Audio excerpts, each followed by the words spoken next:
Welcome to Comics Bazaar, the channel of comics commentary and arcana. This video features the Uncanny X-Men number 329, cover dated February 1996. The cover is by Joe Madureira, inked by Dan Green. So different from Tim Townsend, Dan Green's inks over Madureira are a little bit more organic and curvy.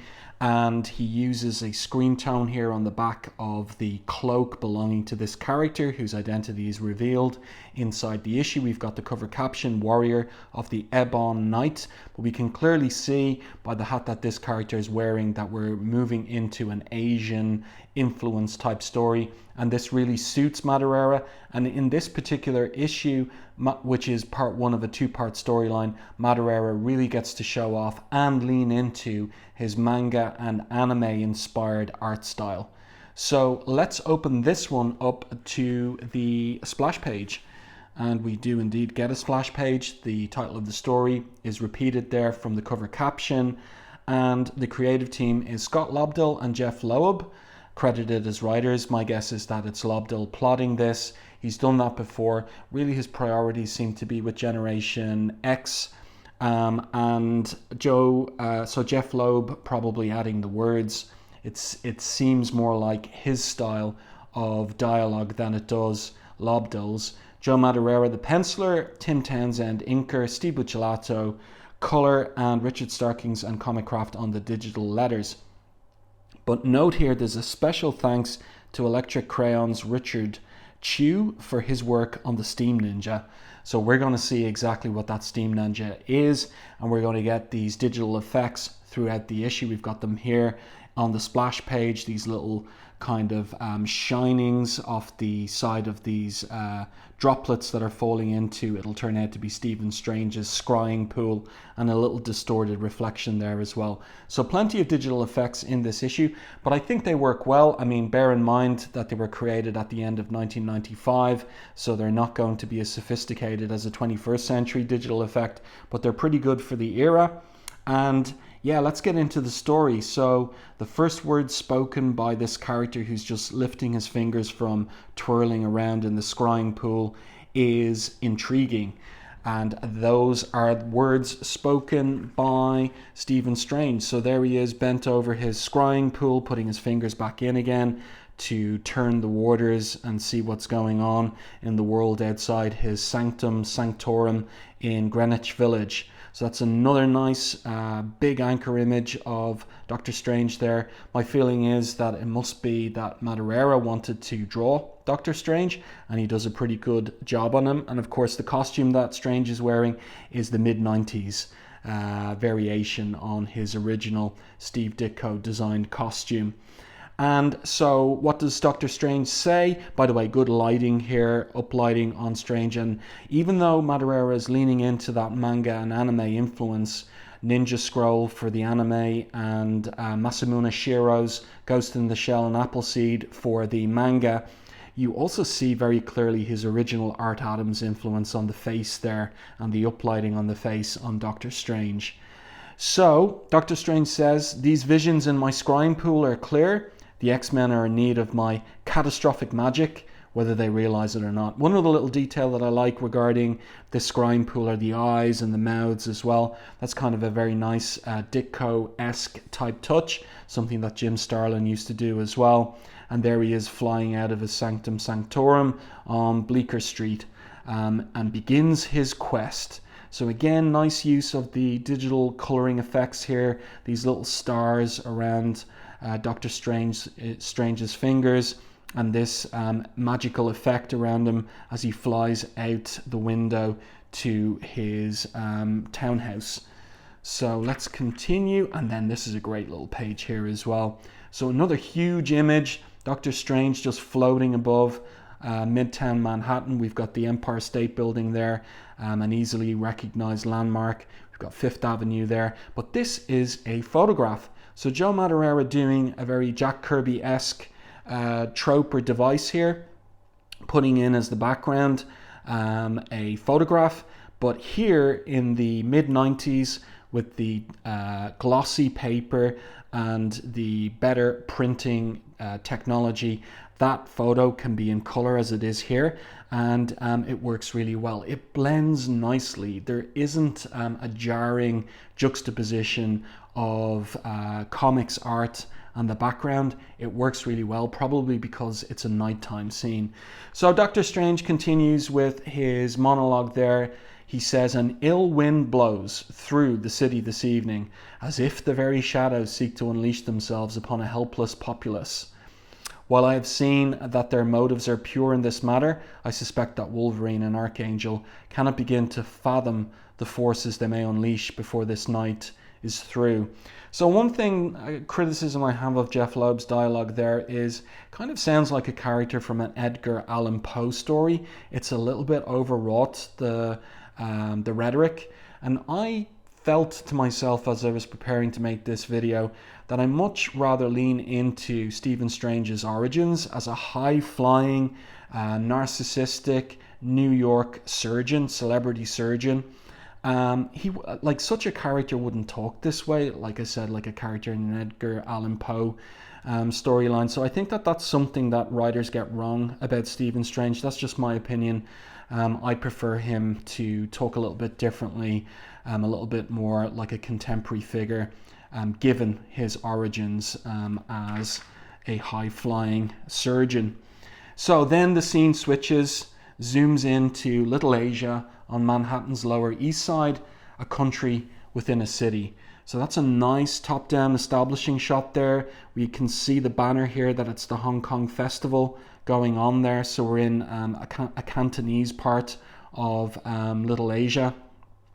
Note the detail of the neon sign here and the nice coloring of the light cast by that pink and magenta neon sign on the street. Good coloring by Steve Buccellato. And here we have our odd couple pairing for this particular two-part story. It's Warren Worthington III, aka Archangel, and Logan, aka Wolverine. And notice the different body language that Joe Madureira conveys for both characters. Warren standing very upright and Wolverine hunched over here, and the front of his face and chest all in silhouette and shadow. Nicely done. So they find themselves at Aunt Susie Cho's chow, and I don't know what that would be, chow mein or something like that. It's a tea house, and in they go. There's some bickering and squabbling here because these two characters have never gotten along. Claremont really developed that in the backup story to Classic X-Men #1, where they butt heads over Jean Grey. And of course, Warren leaves the X-Men in the middle of, or well, at the beginning of Dave Cockrum's second run on the title, because of his moral qualms over Wolverine and Wolverine's methods. So these two never really have gotten along, and here they are partnered up because in the previous issue Sabretooth gutted Psylocke, and Archangel is in a romantic relationship with Psylocke at this point in time, and so he's very concerned about her, and the two of them have partnered up because Wolverine has got an idea about what might be done in order to help Betsy in her injured condition.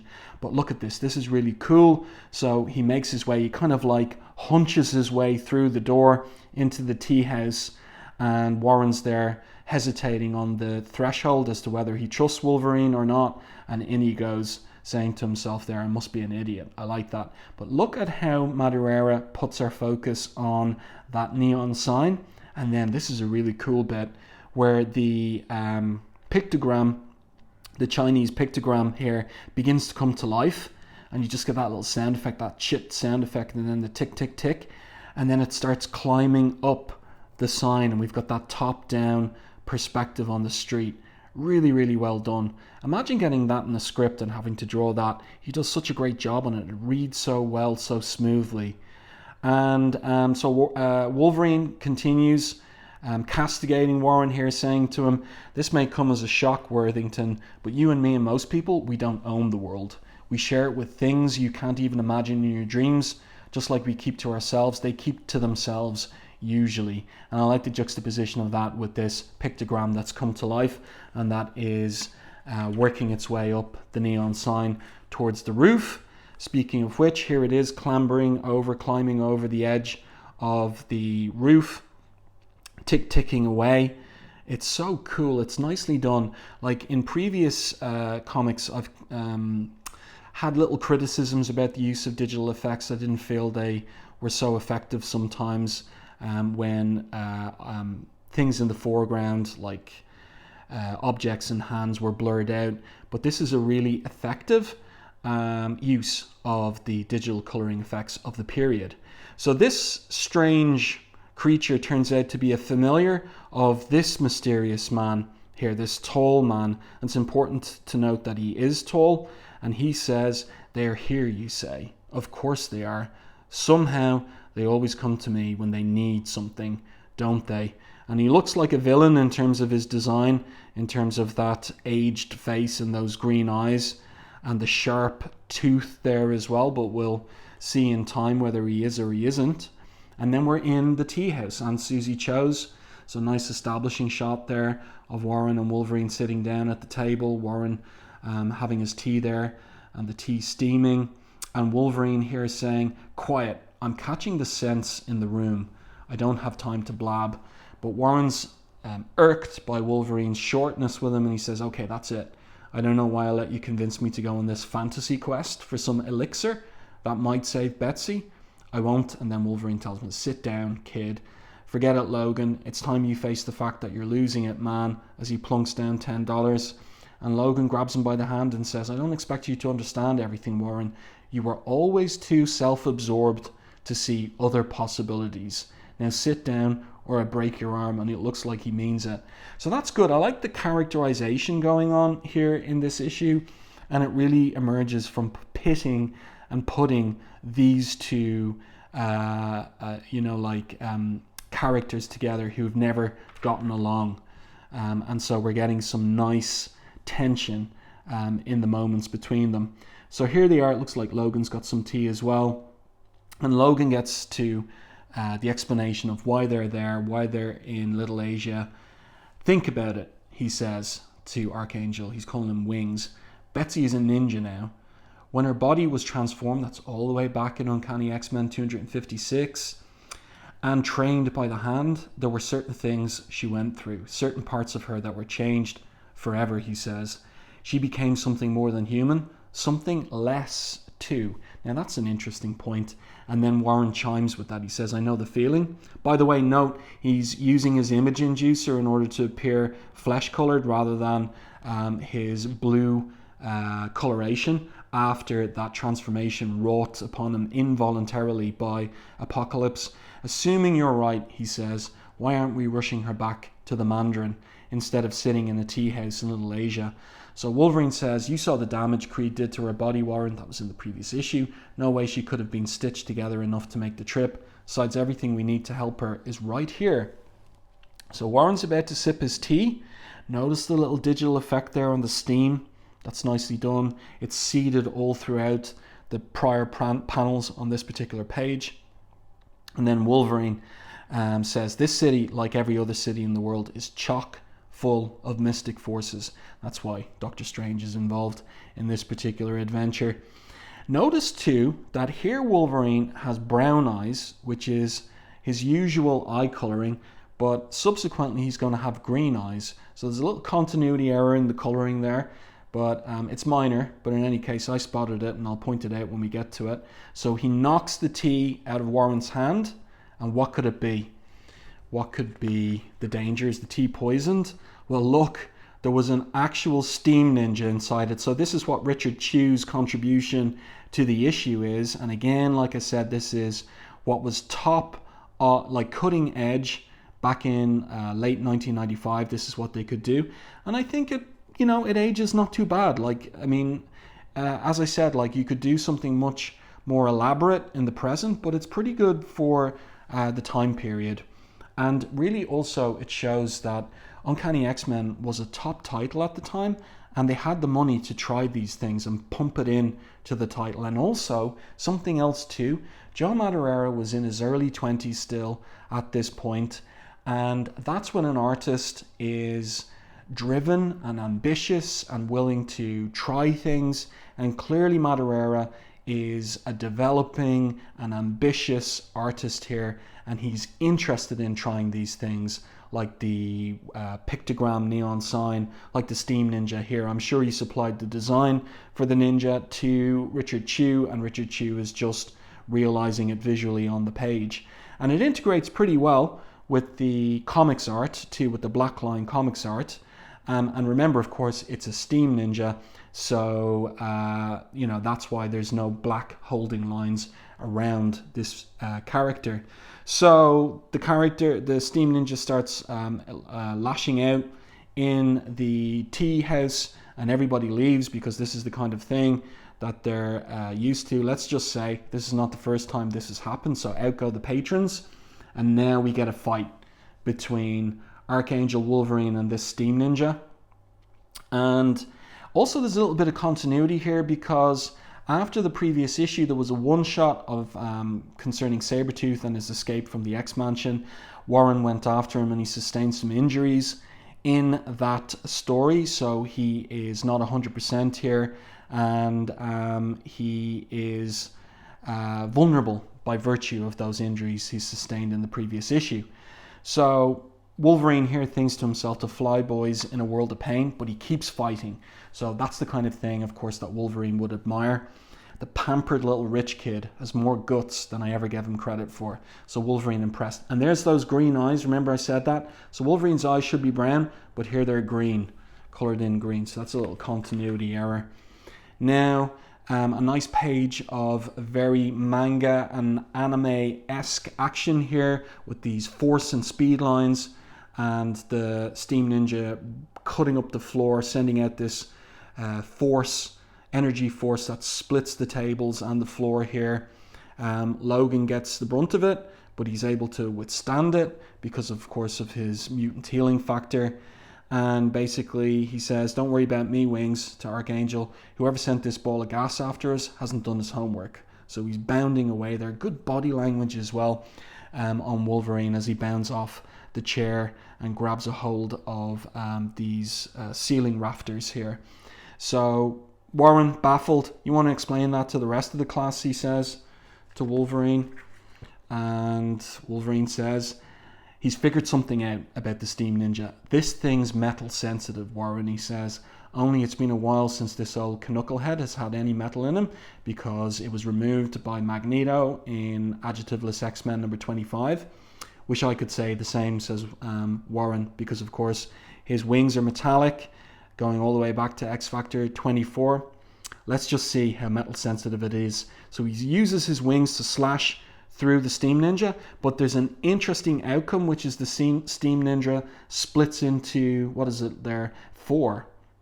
So now Warren sends these flechettes, these feather tips, adamantium tipped flechettes into the Steam Ninjas, and it just creates more and more of them. So again, you see here what's possible with the digital effects, and also a little bit of funny dialogue where he says, "Logan, anytime you want to jump in here." And then the camera switches, pans to this mysterious old Asian woman, an elderly woman sitting alone, watching, waiting, smiling, the tea steaming there. A bird cage here as well. Interesting bit of what would I say, like furniture here. I'm not sure what the bird cage really is about. It seems symbolic. And then schlicked. So that's the sound that Wolverine's bone claws make when he extrudes them, and of course when he embeds them in flesh. So that looks painful. She drops apparently dead onto the table, and Wolverine here in deep shadow, just with his eyes glowing there, says, "Show's over, bub." So the Steam Ninjas disappear, and Warren baffled here. "Forgive me for not sounding grateful, Logan," he says, "but last time I checked, being an X-Man means finding solutions to situations without having to take a life." And that, of course, was always the reason that Warren didn't like Wolverine, because Wolverine was always prepared to break and violate that golden rule of Professor X's. Perhaps particularly some defenseless old woman, he says, as his wings diminish in size and go back into his back, no matter what role she played in this. But Wolverine, his hypersenses, his mutant enhanced senses, he's always aware of more than meets the eye. He says, you know, Worthington, the reason you never learn anything is because you flap those gums of yours more often than you do your wings. So he pulls his claws back in.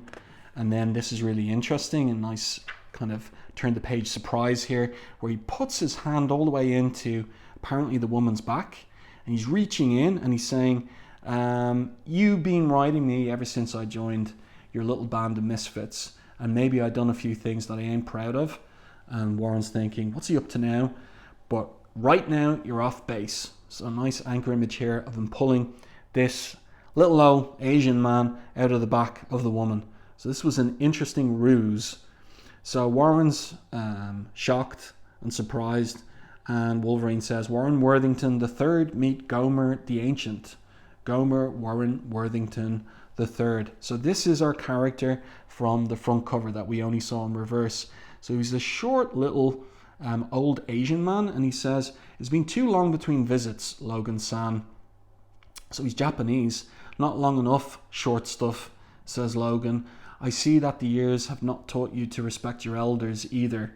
Good, some people are meant to be, as they always were. Although I do not understand why you felt the need to destroy my earthen vessel. So Logan here says, as he gives him a light on his cigar, maybe for the same reason you had to sick your pet ghost ninja on us, to prove we're who you thought we were. So the old man says, there's much that has changed since we last laid eyes on one another. Strange tidings have come, bad tidings. And Warren just wants to get to the point regarding Betsy. So here's that birdcage again. It's so interesting to have it there. What is it about? It's intriguing. I mean, why give yourself the hassle and difficulty of drawing a birdcage on a table if you didn't have to?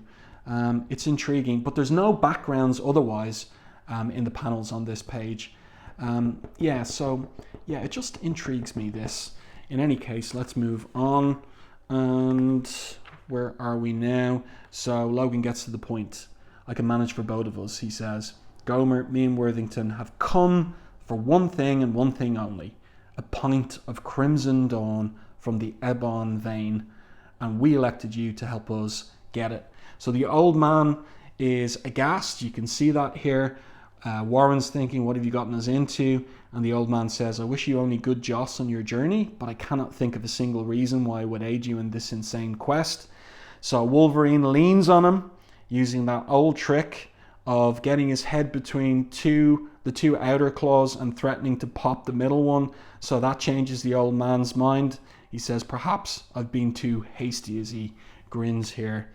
And then as he kind of gambles about, he says, the sooner we get started, the sooner we can. And then he knocks into someone, and it turns out to be Doctor Strange. So now we have Doctor Strange from the beginning manifesting here. This is where he's decided to reveal himself and get involved in Wolverine and Archangel's quest. And so he says, I will be joining you on this excursion as well. Wolverine's skeptical, he says you, but Warren overrules him. Logan, I don't care if the devil himself wants to come with us. We're leaving now. Since every second we waste here, Psylocke is that much closer to dying. So here she is after that near fatal encounter with Sabretooth in the previous issue. So her life is hanging in the balance, and what they need is a pint of Crimson Dawn from the Ebon vein, whatever that means at the end of part 1. So that'll all get worked out and developed and revealed in part 2 of this 2-part storyline. So great art, a really fast-paced story as well, but nice little choice to have Wolverine and Archangel paired up on this quest because of their past history, and the references to that past history makes for a more interesting drama between the two characters. So let's see here in the letters page, there is letters about issue 326. Then there's a next issue advertisement for the upcoming second part of the storyline. And we have, a statement of ownership. So we get here the average number of copies. Sold, where is it? That's the key number, really. Let's see. Well, where's my eye landing on? Okay, so the actual number of single issue copies nearest to filing date. Okay, so 593,000, so nearly 600,000 copies. So Uncanny X-Men selling well. Oh, here we go. So the average number of copies of each issue during the preceding 12 months, 621,133. So Uncanny X-Men selling around 600,000 copies at this point. Pretty good for late 1995. And of course, we're at the cusp of the speculator bubble bursting and comic sales tanking. And ultimately, it would lead to Marvel Comics filing Chapter 11 in a few years' time, but not there just yet.